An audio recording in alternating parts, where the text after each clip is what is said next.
Every time Marvel Snap releases a balance patch that moves the stats of cards up or down, the first thing that comes to the forefront of my mind is, how does this impact Cerebro decks? So Cerebro, ongoing effect, your highest power cards get +2 power, essentially means we want to construct our deck in a manner where all of our cards in play have the same highest stat line, so we can spread this Cerebro bonus across as many things in play as we possibly can. In the most recent balance patch, Hazmat was increased from 1 power to 2, meaning she could now share in this Cerebro bonus. Hazmat gives all other cards -1 power, which would normally be very bad for a Cerebro deck, except that with Luke Cage, we get to mitigate this downside. Luke Cage also has interesting applications inside of Cerebro in general because he mitigates the effects of things such as the sewer or the negative zone, which would generally be incredibly detrimental to this archetype. Another fantastic card that has 2 stats that I've not played in Cerebro 2 in the past is Wong, who will be capable of doubling up Hazmat's trigger. After playing a handful of games with this build, I'm not really sure how I feel about it compared to the Daredevil Hobgoblin Cerebro 2 build that I played a bit more of. I would love to hear feedback from those of you in the comments if you've tried this, or after watching my games here, what you think about this compared to the more traditional Cerebro 2 list that I favored. If you're not familiar with that list, I'll link a highlight of it in the video description down below. As always, if you find yourself enjoying what you see here, tap that like button to help this content reach more people, and consider subscribing to the channel if you're not already. I post deck highlights like this, try and new stuff out here 7 days a week, and I'd love to see you back again. But for the rest of this day, enjoy some Cerebro 2 Hazmat.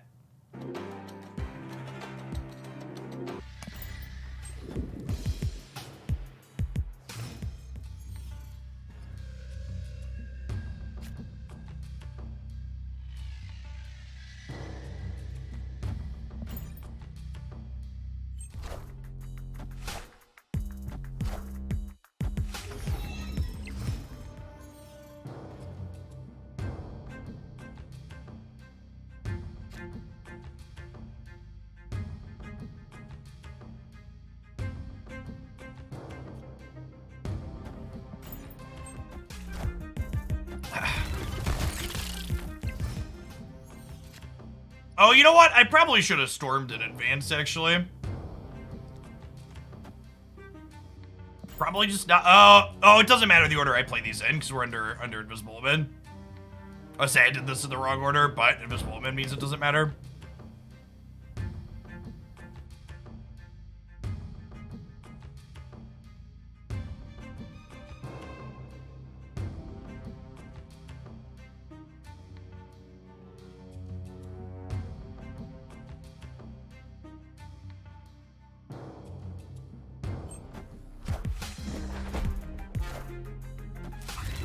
Playing in Patriot here. Mystique into here sounds lovely. Now, one thing that's awkward about Hazmat is that I can't play her out if we don't have Luke Cage, and we don't currently have Luke Cage, so we just have to chill on her. There's a very good chance that this build of this deck is worse than the other build that I've worked on in the past.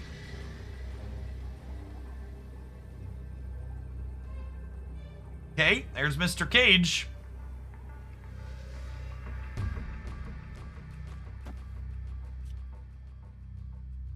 Is this enough to win the game, though? Light beam?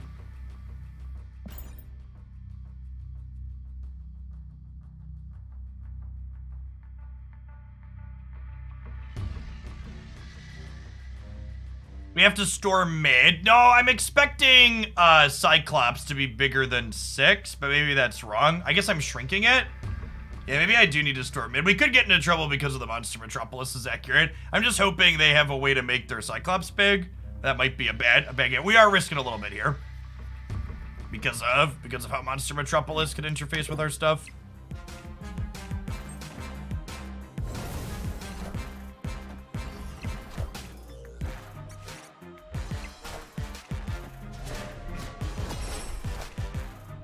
Is this enough to win left and right? Close. I think we missed by a little bit, right? We're at exactly 19 on the right?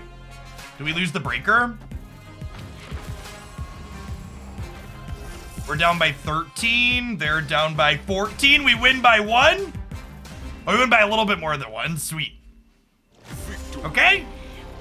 Hazmat dragging them down to our level over here. Did not get bit by the Monster Metropolis thanks to their Surfer and Patriot here. And the tiebreaker in Marvel Snap is total power, so they're up by 11, we're up by 14. We win.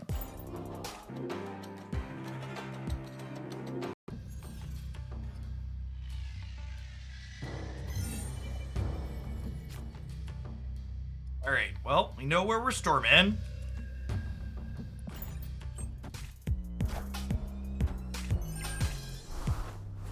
Some Cerebro 4, maybe?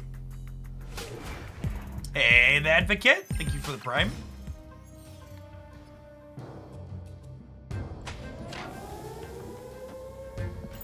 Hoping that goes left.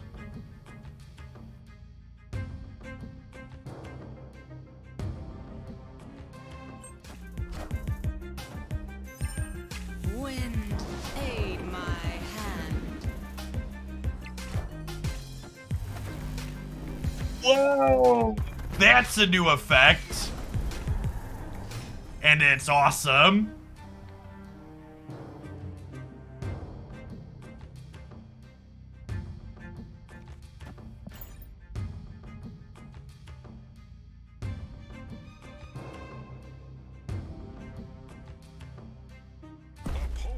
Yeah, there was a patch note that Arrow got a new animation as well.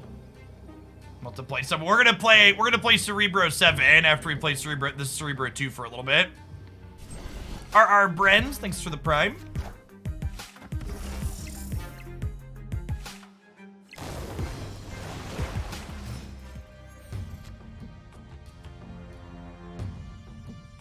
It's a nice draw, so we'll go Mystique into Mr. Cage. And then we'll go Brood Hazmat on the last turn.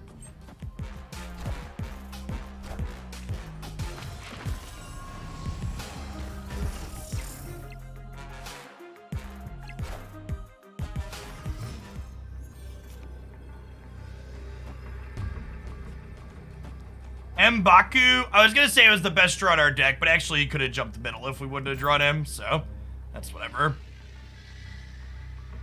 Alright, dear opponent, please don't Enchantress me. Maybe I'm supposed to have split Mystique and Cage to play around Enchantress here.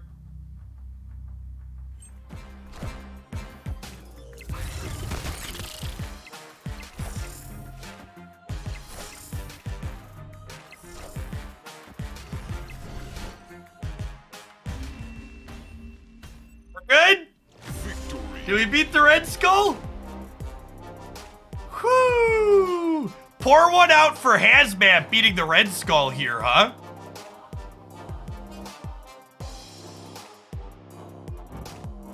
If Hazmat hadn't made Captain Marvel smaller, she would have jumped here and beaten us 6-5. Close game.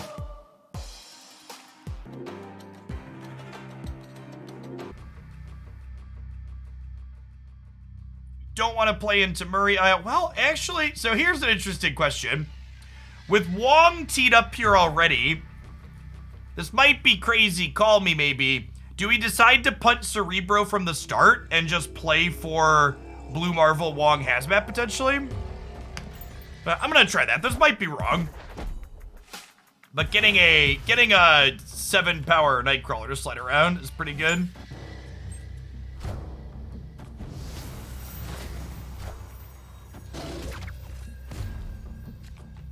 Okay, chat, change of plans. We can still be a Cerebro 2 deck, I believe.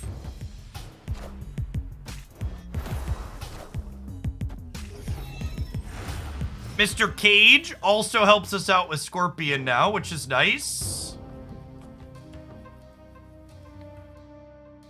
Oh no. Okay, so we have to hope this is Scar.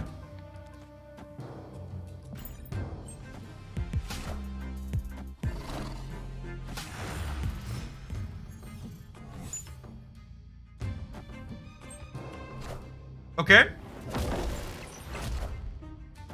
Okay. Well, that's great. And then we're vibing on this Hazmat in the center, right?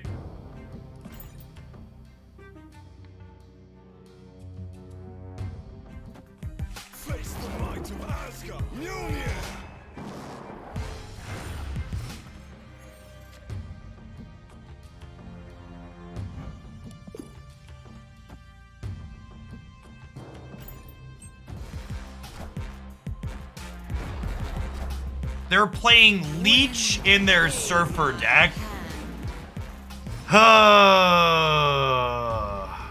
Gamers. Sad. I guess that's something I should be thinking about.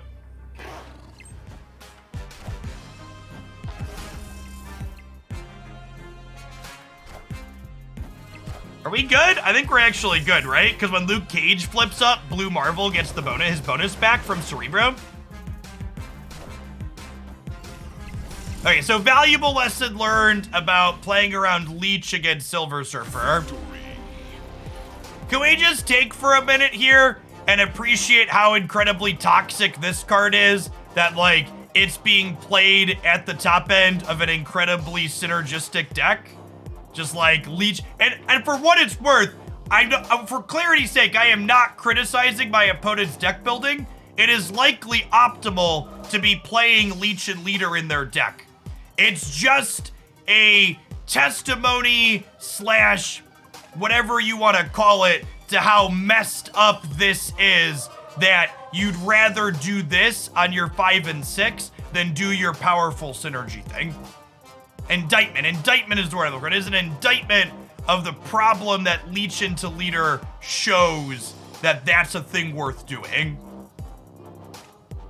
It's probably good deck building because those cards are fucked.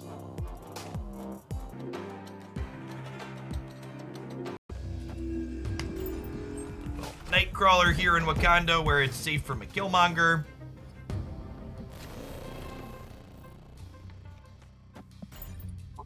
Ain't too scared of the danger room.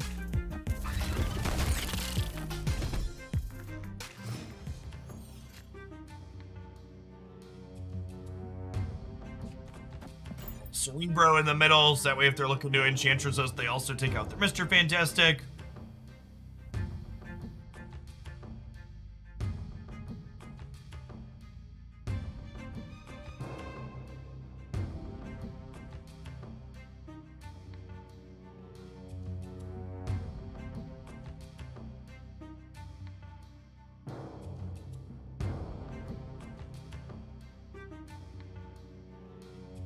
A substitution for this deck if you don't have the Hazmat Luke Cage package. Yeah, I don't even think it's likely the Hazmat Luke Cage package is good. We're just trying it out, chat. One of the things we do often with my live streams is sample different ideas, especially when there's something new, like Hazmat gaining a power. My preferred Cerebro deck list can be found on my website, or my YouTube channel, wherever it is, and it plays Daredevil and Hobgoblin.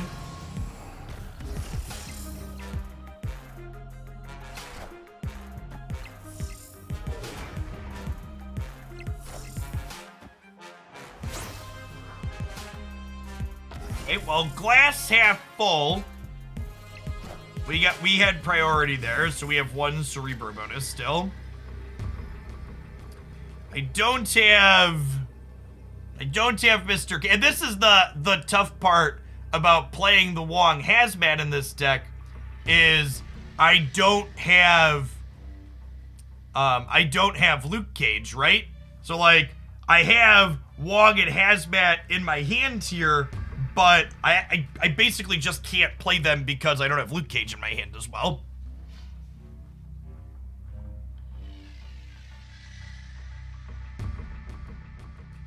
We do have Mr. Baku in our deck, who could maybe matter.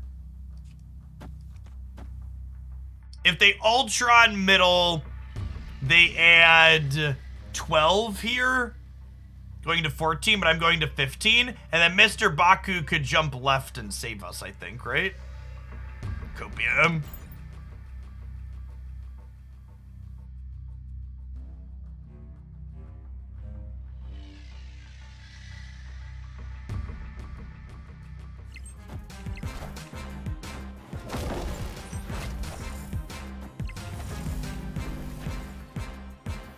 Okay. Oh, Surfer. Did we win? We did win, right? Did we need Baku for the breaker? We didn't? We didn't. Okay, that worked out.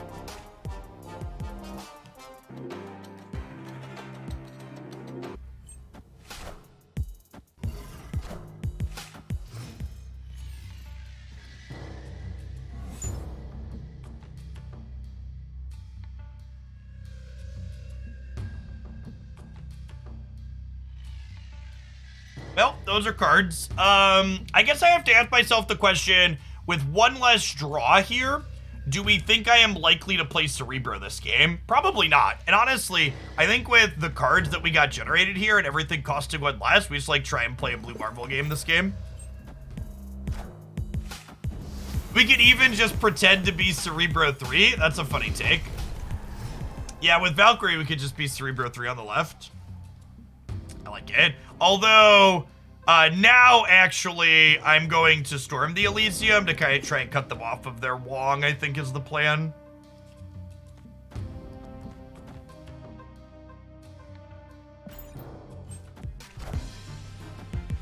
Wind, aid my hand.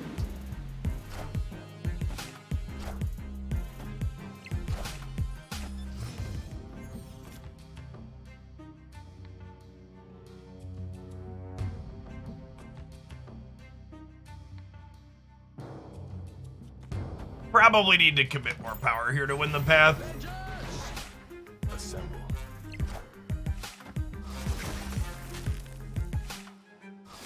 Oh my god, chat. It's the Marvel Snap card of Reddit's nightmares. An Ant-Man that hits you not once, but twice.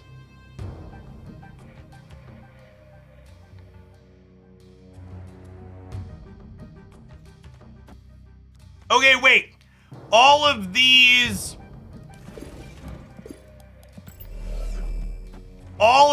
over here are 3. So if we Valk right, this will give us 3 power over here, right? What a funny game.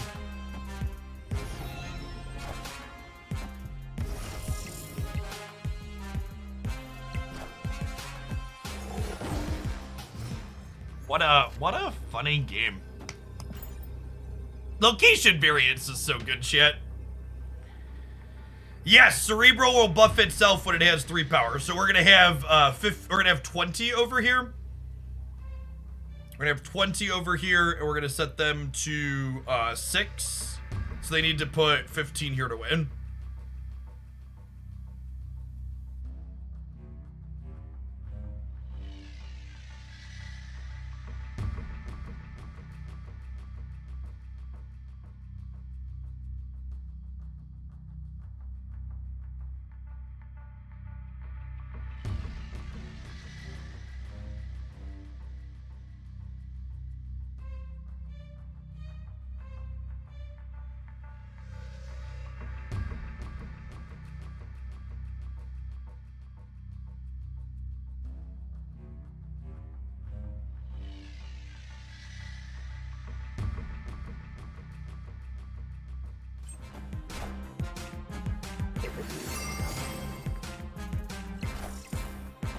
Are we good? I think we're good. Nailed it. Victory.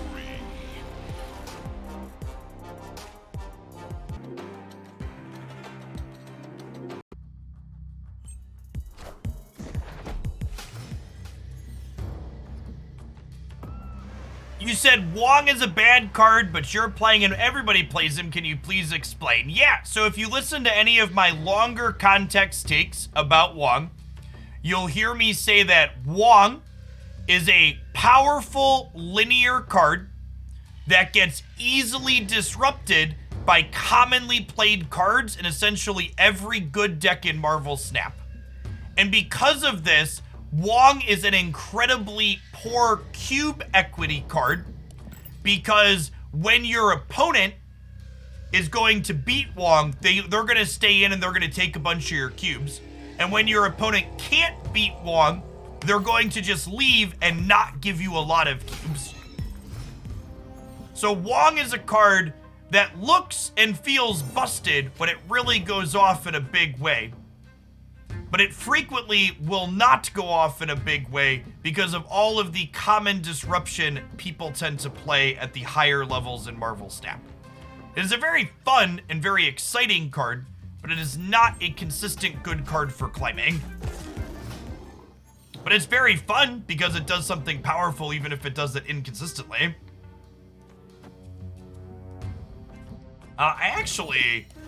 We can storm first here, right? Because this is under the Invisible Man, I don't have to wait here. Will Storm plus Baku here, and then we'll like Blue Marvel, and then we'll Mystique on the last turn. Wind, aid my Wong is very good against people that are very bad at Marvel Snap. It is very good against people that don't understand how the retreat mechanic works to mitigate your loss in this game.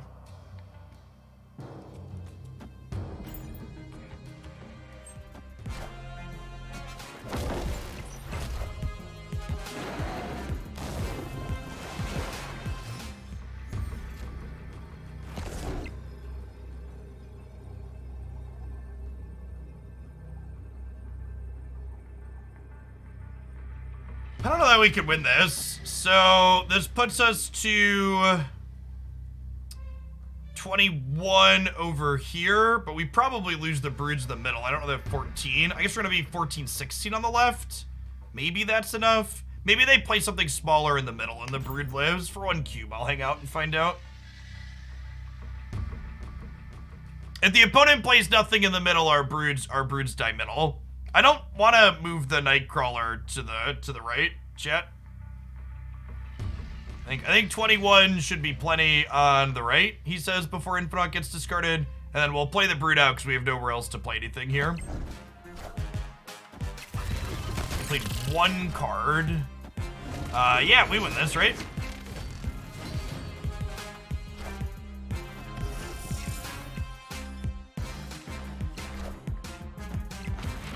Good stuff. Good stuff. No Infinite. No Infinite. No Infinite. Just a Moon Girl. Got him. 5 cards in hand, so pretty unlikely to hit anything particular. Victory.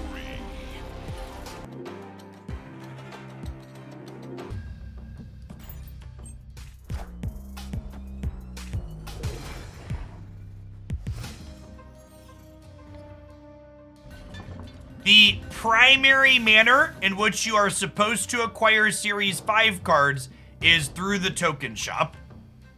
You get a guaranteed Series 4 card every 40 reserves. Group of 40 reserves. Season 5 cards are not guaranteed. wind, aid my hand. Ooh, that's a piece of candy. Let's go Brood into Baku.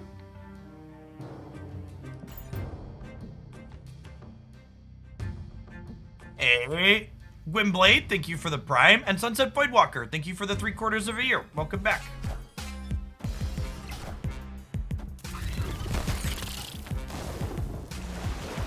Two draws at a Cerebro, 1 draw to Blue Marvel.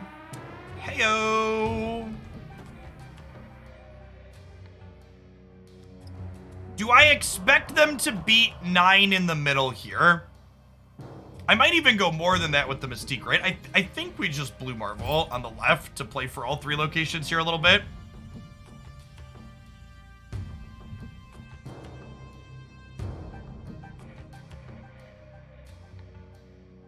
Hey, Matt, thank you for the 2 on Prime. Welcome back.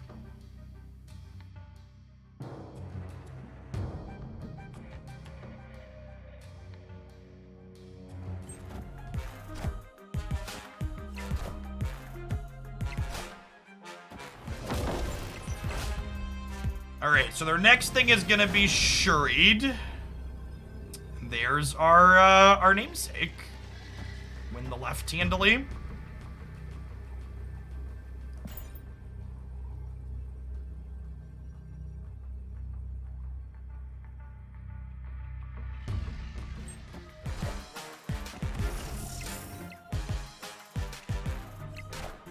Even covered in the event of something like a Doctor Doom here.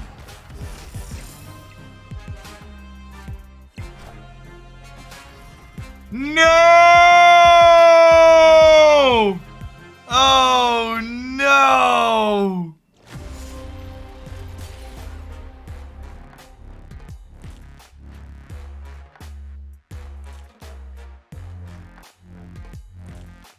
I could have played around that too, right? I could have, you know what? I should have played around that. So, I don't know that I'm supposed to blue Marvel mid, but what I should have done was I could have played around this by mystiquing the blue Marvel. I could have mystiqued the blue Marvel and then well, not even Hazmat, just mystiquing the blue Marvel would have taken us to 16 here, right? Or take me. Would I have won the tiebreaker though? Would we have won the breaker? If I'd have mystiqued the blue Marvel, I could have mystiqued the blue Marvel and then played Invisible Woman and Nightcrawler.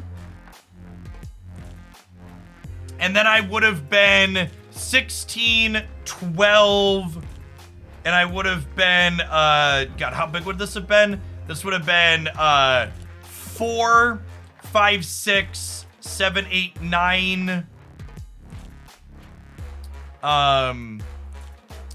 Plus 12 more, 21.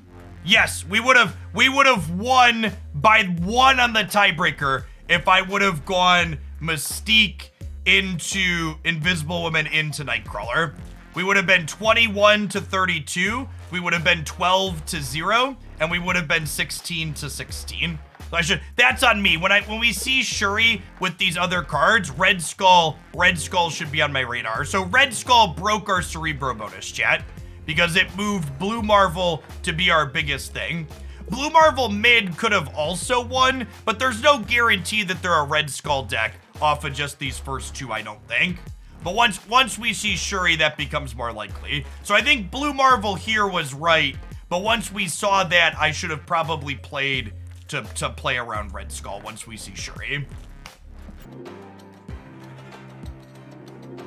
Thanks for being one of the awesome people that made it all the way to the end of the video. Remember, your likes and comments help videos grow with engagement, and be sure you're subscribed to the channel as well. I post Marvel Snap game news, updates, deck highlights, and other fantastic stuff here 7 days a week. We hope to see you back again real soon.